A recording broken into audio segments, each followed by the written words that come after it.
ব্রেইনের দাম এখনকার হিসাবে মিনিমাম 30,000 কোটি টাকা। কোনো সার্ভিস চার্জ আছে?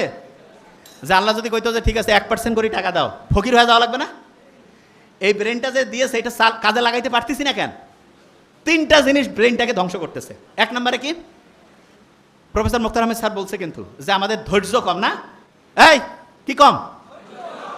তা উনি যেটা বলছে যে ধৈর্য কম, উনি তো বাংলায় বলছে, এই জন্য শুনে অত মজা লাগে নাই, মনে করছে এটা ফির কি সমস্যা।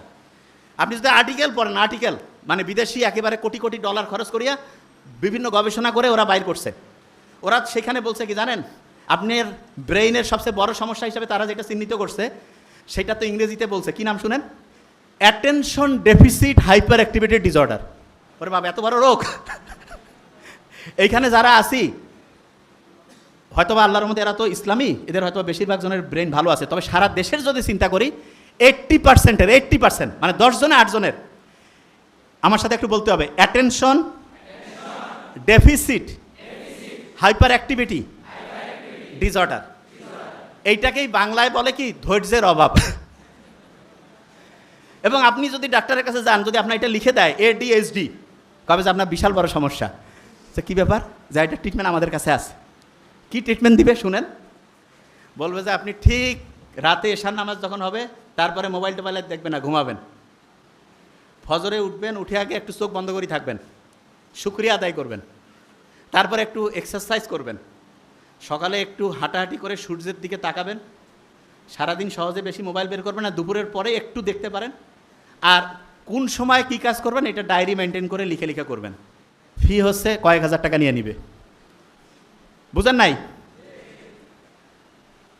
বড় বড় যে রোগগুলো, আমি তো অবাক হয়ে গেছি যে কিরে বাবা, এগুলো রোগ, এগুলো ট্রিটমেন্ট, এবং এগুলো যাদের হয়, অবশ্য যার টাকা পয়সা কম হইলেও কোনো সমস্যা নেই, কারণ হয় মানে রোগ যে আসে টেরে পাবে না। তা ওই বেশিরভাগ জন যারা আছে না, টাকা পয়সা প্রচুর, আমরা তো দেখি ওই যে তোমাদের নোবেল স্যার সারা দুনিয়া থেকে রুগী দেখতেছে আলহামদুলিল্লাহ, এবং ইন্ডিয়ায় মাদ্রাস চেন্নাইতে যে ভালো হচ্ছে না আলহামদুলিল্লাহ, কারণ খুব অথেন্টিক ইমানদারির সাথে রুগী দেখে, সে একটা পয়সা কোনোদিন 2 নম্বরই করেন। এই জন্য অনেস্ট ডাক্তার, আল্লাহর রহমত আছে আলহামদুলিল্লাহ। এবং সে যেটা করছে আমি দেখছি, হিউজ মানসিক এই প্রবলেমের রুগীগুলো আছে। তা এইটা থেকে কেউ যদি বাঁচতে চায় তাহলে তাকে ইসলামের রাস্তায় আসতে হবে না ইসলামের রাস্তা থেকে দূরে যাইতে হবে? ইসলামের রাস্তায় আসতে হবে, যে জায়গা থেকে আমি ছিলাম। তাহলে ধৈর্যের যে অভাব, এইটা হচ্ছে ADHD, attention deficit hyperactivity disorder. আচ্ছা,